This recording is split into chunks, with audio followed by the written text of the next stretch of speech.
بسم اللہ الرحمن الرحیم۔ تمام ناظرین و سامعین کو چینل پر دل کی اتھاہ گہرائیوں سے خوش آمدید کہتا ہوں۔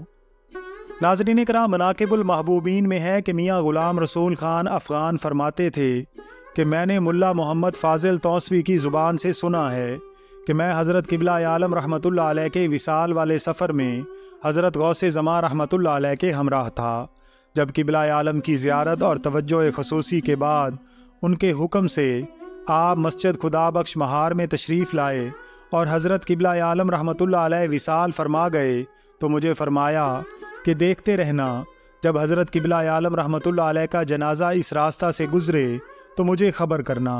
پس جب جنازہ آیا اور میں نے آپ کو خبر دی تو آپ جنازہ کے ساتھ ساتھ چل پڑے۔ آپ اس قدر مدہوشی و بے خودی کے عالم میں تھے کہ نہ اپنی خبر تھی نہ دوسرے کی، یہاں تک کہ جنازہ پڑھنے کے بعد مجھ سے پوچھا کہ میں نے حضرت قبلہ عالم کی نماز جنازہ پڑھی ہے یا نہیں۔ میں نے عرض کیا حضور پڑھ لی ہے۔ تدفین سے فارغ ہونے کے بعد سب حضرات مہار شریف چلے گئے۔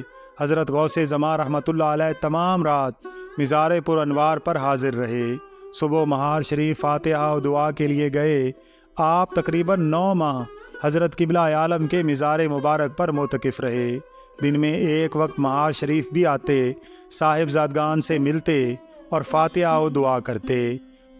منتخب المناقب میں ہے کہ اس 9 ماہ کے اعتکاف کے ایام میں حضرت صاحب زادہ نور الصمد شہید رحمۃ اللہ علیہ نے کھانے پینے کا انتظام کیا، اس لیے کہ صاحب زادہ موصوف کو حضرت فخر الاولیاء سے بہت زیادہ اعتقاد تھا اور بے حد محبت تھی۔ صاحب زادہ غلام نبی حضرت شہید صاحب کے فرزند اکبر حضرت پیر پٹھان کے مرید خاص تھے۔ حضرت فخر الاولیاء کو بھی حضرت شہید صاحب اور ان کے فرزندوں کے ساتھ بے حد پیار تھا۔ 9 ماہ کے اعتکاف کے بعد حضرت غوث زماں اپنے وطن واپس چلے گئے۔ پھر یہ معمول رہا کہ ہر سال صدہا درویشوں کے ساتھ مہار شریف عرس مبارک پر حاضر ہوتے اور 2 ماہ قیام فرماتے۔ یہ بھی معمول تھا کہ ہر تیسرے سال یہاں سے پاک وطن شریف حضرت بابا فرید الدین گنج شکر رحمۃ اللہ علیہ کے عرس مبارک میں شرکت کرتے۔ برسوں یہی معمول رہا۔ پھر جب آپ کمزور و ضعیف ہو گئے اور سواری کی طاقت بھی نہ رہی تو حضرت قبلہ عالم سے رخصت لے کر آخری عمر کے چند سال تاج سرور حاضری بھی ترک کر دی۔ توسہ شریف میں ہی حضرت قبلہ عالم رحمۃ اللہ علیہ کا عرس مبارک کرا لیتے تھے۔ ایک دفعہ نواب محمد بہاول خان عباسی امیر بہاول پور نے، جو آپ کا غلام و معتقد تھا، عرض کیا کہ حضرت میں آپ کے لیے پالکی تیار کرا دیتا ہوں۔ پالکی اٹھانے والے کہار ہر وقت آپ کی خدمت میں حاضر رہا کریں گے۔ آپ پالکی میں سوار ہو کر حضرت قبلہ عالم کے عرس مبارک میں شرکت کے لیے تشریف لے جایا کریں۔ حضرت غوث زماں نے فرمایا مجھے معاف رکھیں، میں آدمیوں پر سوار ہو کر اپنے پیر کے عرس پر نہیں جاؤں گا۔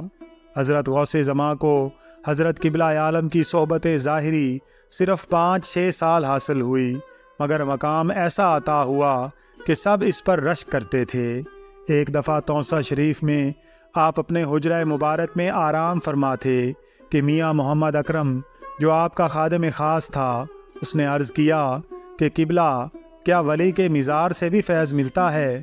فرمایا ولی کے مزار سے فیض کے بارے میں کوئی مجھ سے پوچھے کہ میں نے حضرت قبلہ عالم رحمۃ اللہ علیہ کے مزار مبارک سے جو فیض حاصل کیا ہے، مجھے حضرت قبلہ عالم کی ظاہری صحبت تو 5 سال کے قریب ملی، مگر مجھے جو کچھ حضرت قبلہ عالم کے مزار پر انوار سے حاصل ہوا ہے وہ میں ہی جانتا ہوں۔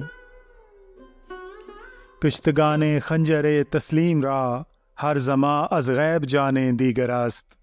ناظرین اکرام، ویڈیو پسند آئی ہو تو اس کا اظہار کمنٹس میں ضرور کیجیے گا، اور اگر آپ چینل پر نئے ہیں تو چینل کو سبسکرائب کر کے بیل آئیکن کو پریس کر دیجیے گا تاکہ ہر نئے آنے والی ویڈیو کا نوٹیفیکیشن آپ کو بر وقت مل سکے۔